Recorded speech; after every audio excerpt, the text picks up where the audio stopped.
The governing ANC saying it's embarrassed by the claims of corruption related to the procurement of goods to help fight COVID-19 and protective equipment. The party says its National Executive Committee has decided the top 6 national officials must now draw up an audited list of cases against people and submit that list to the National Working Committee and the National Executive Committee itself. Pule Mabe is the national spokesperson for the African National Congress. He joins us now. Pule, good afternoon to you. Thank you for your time on Newsfeed. You say the ANC is outraged and embarrassed by the alleged actions of some ANC members and leaders. What do you mean? Well, afternoon, Stephen, and afternoon to your viewers. The National Executive Committee met virtually this weekend and made a reflection about some of the issues that are already out in the public domain, including what is seemingly a reported abuse of COVID-19 funds through PPEs that are critical and essential in the fight against the pandemic. We are quite outraged, concerned that some of those implicated are our own members. We need to make an honest reflection on this, and in this regard, the National Executive Committee resolved that national officials should immediately conduct an audit of all of this, including some of the outstanding cases that need to be attended to as it relates to malfeasance, corruption, or unwarranted conduct by members of the African National Congress, so that immediate action and steps could be taken to assist restore the confidence and trust that the ANC has always enjoyed amongst the people of this country. We've also said that our own provincial and regional structures should be able to do this work as well. They must conduct their own audit. As a matter of fact, provinces have begun writing to lower structures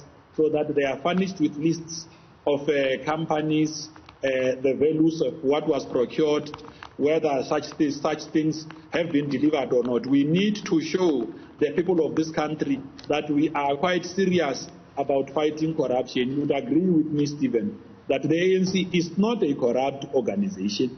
So it is necessary that where there are individuals whose names are found to be in the wrong on things that ultimately give a bad name to the ANC, we are also seen to be taking actions on such. Okay, so is it wrong then? I mean, how does the top 6 determine what is wrong? So, for example, in the cases that we've seen, Ace Makashule's sons, twin sons, each got a contract, we understand, with the Free State Provincial Government for COVID-19 goods there. In Gauteng, we've seen the story around Kuselo Diko and her husband, and of course Bandile and Loyiso Msuku. They've all stepped down, they deny wrongdoing, and yet we don't have proof yet of what's actually happened there. The point I'm trying to get to is, does the ANC NEC at this stage believe that it is wrong for the family member of a top ANC official or someone in government to get a PPE contract?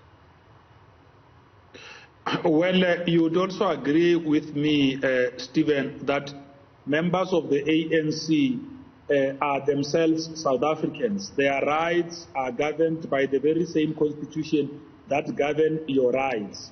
They are also entitled to freedom of trade, as is enshrined under subsection 22 of chapter 2 of the South African Constitution. What is important is that in doing all of these things, our members should show that they are not flouting the rules of procedure. They must also show that they are respecting what is enshrined and written in the Constitution. Procurement activities of government ought to be conducted in a manner that is prescribed by section 217 subsection 1 of the South African Constitution, which effectively says such activities ought to be carried out in an equitable, transparent and fair manner. Okay, what I'm trying to get to is it just a coincidence? I'm going there. That as it relates to the conduct, especially of public representatives, we expect public representatives, including public servants, to abide by the code of ethics, which require them or infer on them to be able to declare activities, especially of those that might be close to them, so that we are seen to be respecting ethics and upholding those kind of ethical standards. Members of the African National Congress who are either office bearers or leaders of the movement, where they are deployed as public representatives, they ought to make sure that they do not flout those rules. Unfortunately, those who work in the ANC are like any other ordinary South African. I mean, the ANC has got its own code of conduct that effectively guides the conduct of its own members and what they are expected to do as it relates to them discharging the work of the African National Congress. The ANC doesn't preside over tenders. We should just be clear on that. All right. Yes. Pule, what it boils down to, is it just a coincidence that the surnames of some of the people who got tenders are Diko, Mokonyane, Magashule? Would they have got those tenders if they weren't related to ANC leaders? That's really the question. Well, Stephen, I can tell you now, you yourself, as a South African, enjoy the very rights that every other South African enjoy. You should be able to participate in processes. You must demonstrate that where you are excluded from participating on processes is because there's been favoritism. And should you demonstrate that successfully, relevant institutions of state must chip in, conduct investigations, because our expectations is that in government you have got something called the Public Finance Management Act. You even have got something called the Central Supplier Database, whose role is to ensure when you register your company on CSD, you don't qualify through a surname. No, your company must have a registration number. You must have a tax clearance certificate. You ought to show that you are a legitimate business registered for that purpose. I think we need to effectively deal with it in that way. But of course, the ANC has said, on the side of ethical conduct, the ANC has said that we need to show our people that we are serious about the restoration of good morals in their own organization, calling on all our members to do the things that will allow us to garner and win the confidence of those that we lead. There should never be an impression created that there are special treatments or special rules created for ANC members which are different to all other citizens. Okay, Pule, as I understand your statement, what you've said today is that the top 6 national officials, they will draw up this list of, an audited list, I think, of cases. They've got a month to do that. They'll take that both to the National Executive Committee and the National Working Committee, right? Now, both of those bodies are elected bodies. That's fine. I understand the structure and the constitution of the ANC. But that also means that you're not taking those cases to the Integrity Committee or to the National Disciplinary Committee. If the top 6 draws up this list, why doesn't it go straight to those bodies? Why does it go to the NEC for processing? Stephen, you would agree. Well, if you read the constitution of the ANC, Rule 12.1 of the constitution of the ANC makes the National Executive Committee of the African National Congress the highest decision-making body in between conferences, and that the National Executive Committee will be able to make undertakings that allow it to enforce and implement resolutions of the ANC. In the very statement we issued today, we have said that officials must work together with the National Disciplinary Committee and as well as the Integrity Commission or any other member of the organization that might bring the desired technical capacity to make sure that we reinforce the implementation of acceptable etiquette in the movement. Okay, so what I'm trying to get to is, why do you have a National Disciplinary Committee and an Integrity Committee? Is this not what they're for? To look at cases like this. Instead, you're going to the NEC. I mean, if everything's going to be made by the NEC, then why bother with an Integrity Commission? That's where I'm trying to get to. Well, the Integrity Commission is duly appointed by the NEC, sure. Stephen. The NEC draws the terms of reference that govern and guide the work of the Integrity Commission. The expectation is that in doing all of those things, that we ought to give confidence to everyone involved that we are going to process all of these things expeditiously, make sure that the decisions are clearly reinforced. That's why we are making sure that there is greater integration between the work of the National Disciplinary Committee, the work of the Integrity Commission, as well as the work of the National Executive Committee itself, so that you do not take time to implement decisions. I think what our people are looking for, and this has been the spirit and latter of the National Executive Committee, is that our people are looking for decisions. They want to see an ANC that acts firmly against corruption, whether it involves its senior cadres or not. We can no longer sit and wonder when we are being told that monies meant for service delivery in this or that municipality are being redirected to certain things. We are reading from the Auditor General's report about the lapses of systems of governance across a number of municipalities. What do? If these lapses continue like this, then you are going to struggle to consolidate the compact, one which you spoke about in the manifesto of the ANC when you went to elections. We ought to display seriousness in terms of how we act on these issues. Okay, we are ahead as the African National Congress.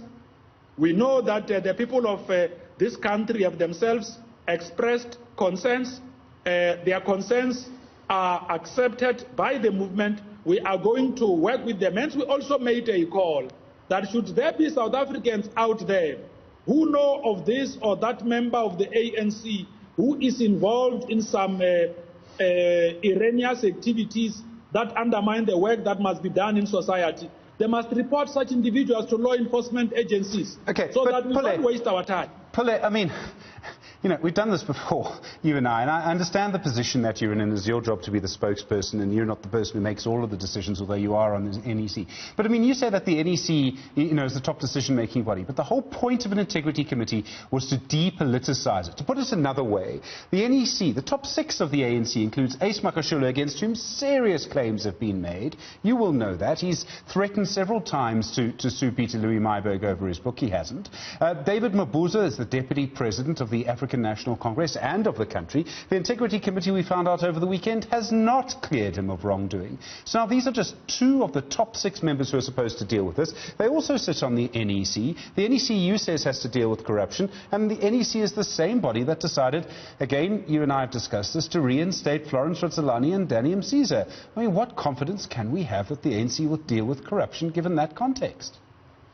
Well, perhaps to start, Stephen, just to clarify one point, I am not the public relations officer of the ANC. I was duly elected at the conference of the African National Congress. I participate in the meetings of the NEC together with all other members of the National Executive Committee, and express my views not as a spokesperson in that meeting. I express my views as a member of the NEC. I come out to reflect on decisions of a structure I serve in. So we must just clear that one. Sure. Members of the National Executive Committee, whether they are officials or sit in the National Working Committee, are not going to be unelected in this way. The ANC has got to show cause that it has got processes. The ANC is an organization that is self-respecting, law-abiding, and respect the right of all others, including its own members. We must give the African National Congress the necessary space to deal with all of these challenges out in society. What the ANC has now done is that it has even set out a time frame through which officials are expected to report to the structure. We have got a very good relationship, a cordial relationship with yourselves in the media. We will be the first to report on the kind of actions that we are now taking. I can assure you now, Stephen, that these are not just lip service.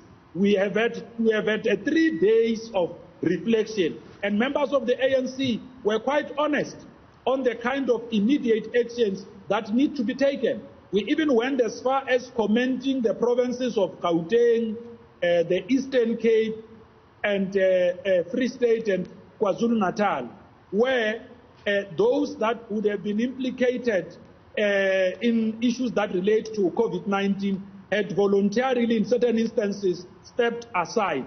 This is beginning to show the return of revolutionary consciousness, where our members on their own are able to self-regulate and say, let me give my organization space to deal with these allegations that I am facing, so that society out there could later understand that all of us in the African National Congress are serious, one, about fighting corruption, two, about the unity and renewal program that we've spoken about coming from Nazareth.